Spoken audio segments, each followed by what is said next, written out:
Hello everyone, welcome to another video. I'm excited to have you here, and today we're going to be talking about anxiety. What is anxiety and what coping skills to use to help with daily anxiety? If you're new here, my name is Celeste, also known as Celestial Goddess.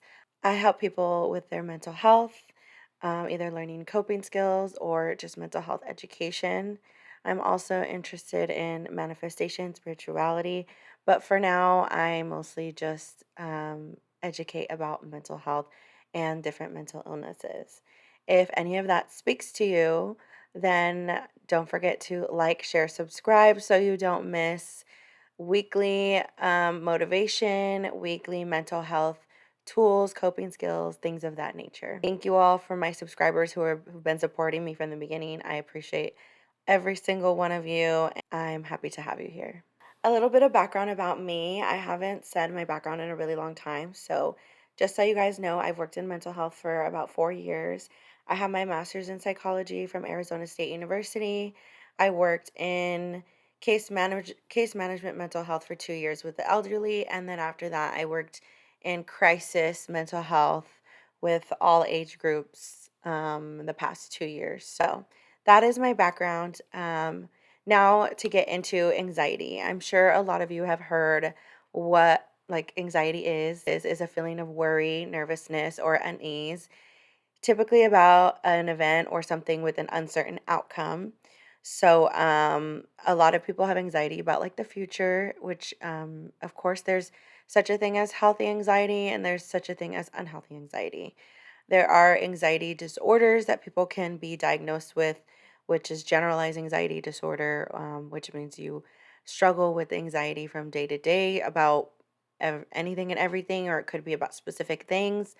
It's a spectrum, so a lot of people deal with their anxiety disorders differently or have different types of ways that it affects them. So, today I'm going to be giving you guys three different coping skills that you can use to help with anxiety. Um, in terms of coping skills, not all of them work for each person. It's kind of like each person is different. So, what one coping skill might work for one person, it might not work for another person. It just depends on what works for you. And some people absolutely hate coping skills.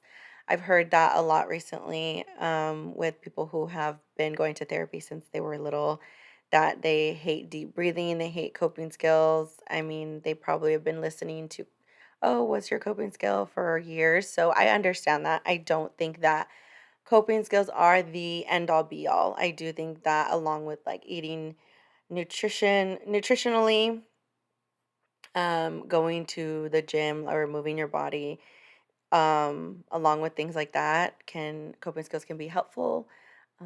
But I don't think they are a end all be all, like I said. So these are the three coping skills that I have taught to many clients in the past. The first one I'm gonna name is grounding 5 4 3 2 1 method, and that one can also be used for panic attacks or just a really big emotions of overwhelm. I have used the 5 4 3 2 1 method myself, and the thing is, I've worked in mental health for 4 years, so I was so used to teaching people these coping skills, and um, I hadn't really used it for myself until last year, and it actually helped. The 5 4 3 2 1 method really, really helped me, and I will give my story on that. I was driving and I pulled over because I was crying. I was crying a lot, like I legit was hyperventilating. Something in my life happened, and it was like my whole world seemed to be crashing down, but it wasn't. I was just going through like a lot of grief. So I was crying and I knew I needed to calm down because I was by myself and I had to drive myself home. So I immediately was like, I need to calm myself down. I had also called a couple people, but no one was answering. That's usually my go-to. But yeah, no one was answering at the time. So, I did the 5 4 3 2 1 method. I was like, you know what? I teach this to my clients all the time. Like, I'm just, there's no, like, I can only go up from here. That's what I thought. So I'm going to do it. So I did it, and basically what it is you name 5 things you can see, 4 things you can feel, 3 things you can hear, 2 things you can smell, and 1 thing you can taste. So when I was in my car, I literally did that. I was in a parking lot and I named 5 things I could see, 4 things I could feel, 3 things I could hear, and 2 things I could smell, 1 thing I could taste. And honestly, it really brought my body back down to reality, to the present moment. I was able to stop crying. I was able to breathe better. And I was able to slow my thinking because usually when you have anxiety or a panic attack, your thinking is you're racing thoughts, like you're thinking a mile a minute, and um, you need to just like bring yourself back down to your body. So that's why the 5 4 3 2 1 method works, because you are thinking about things only in the present moment. So the things you can see, hear, taste, touch, smell, like all that, that's your senses, and your senses working, which brings, like I said, brings your head out of your mind and into your body.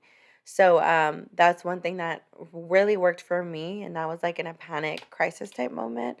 But it can help with anxiety just in general. So I highly recommend that one. Some people don't like that one, like I said. Like if you don't resonate with certain coping skills, then of course don't use them. Um, take what works and leave what doesn't. The second one is kind of self-explanatory, but I don't think people realize how much it helps is slow breathing. So inhale through your nose for 4 seconds, exhale through your mouth for 6 seconds, and you keep repeating that slowly. Like I said before, I'm going to keep repeating it. Some people hate slow breathing, deep breathing, things like that.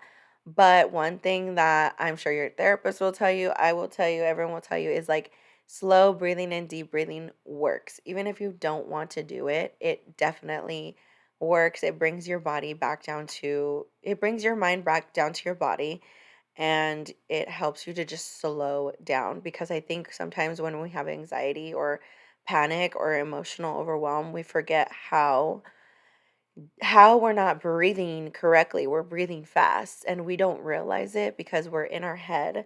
But when we do the slow breathing, we realize like, oh my gosh, I haven't been taking a deep breath. I've been actually should been shallow breathing this whole time. And anxiety can lead, like really bad anxiety can lead to a panic attack. So what we want to do is calm that before it gets to that level.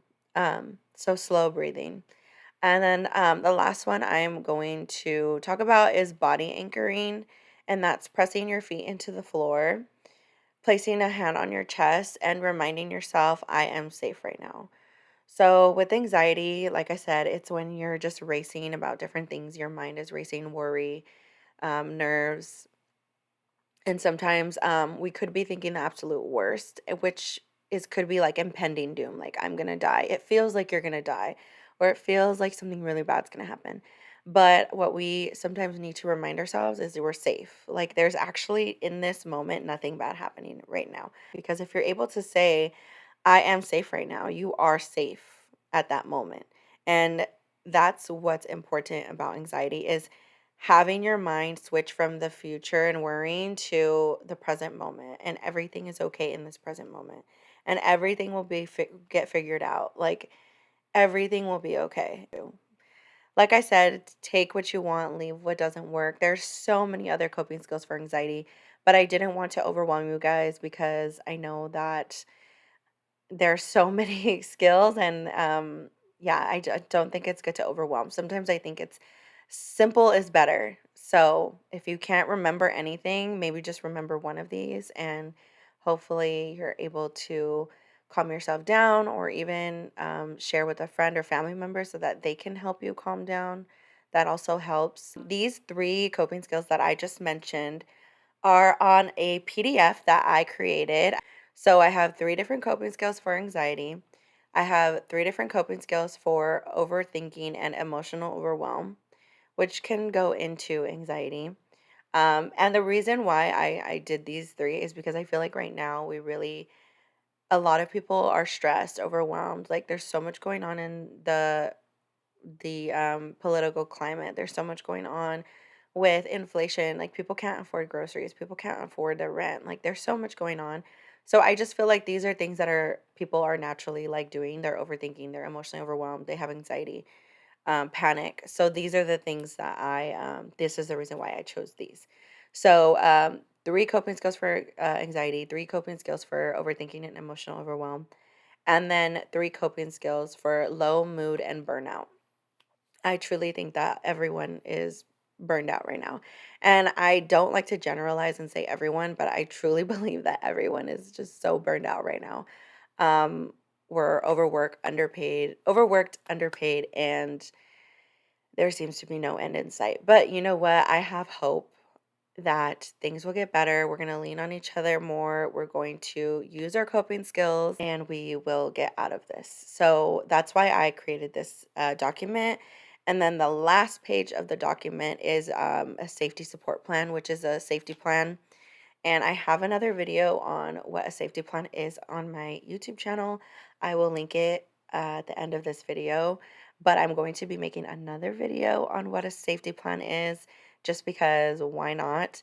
So, my email list, if you sign up to subscribe to my email list, you get a welcome email from me and you also get a PDF of this document that has the coping skills with the mini safety plan. And that's for free. You guys can, have that whenever you'd like. I'm going to be creating more PDFs and a coping skills made easy workbook ebook that you guys can download. And if you sign up to my email list, then you will know when that's available. I'll be doing more videos about the other coping skills for the other things that come up later. But thank you guys for watching. I super appreciate it, and I'll see you guys next time. Bye.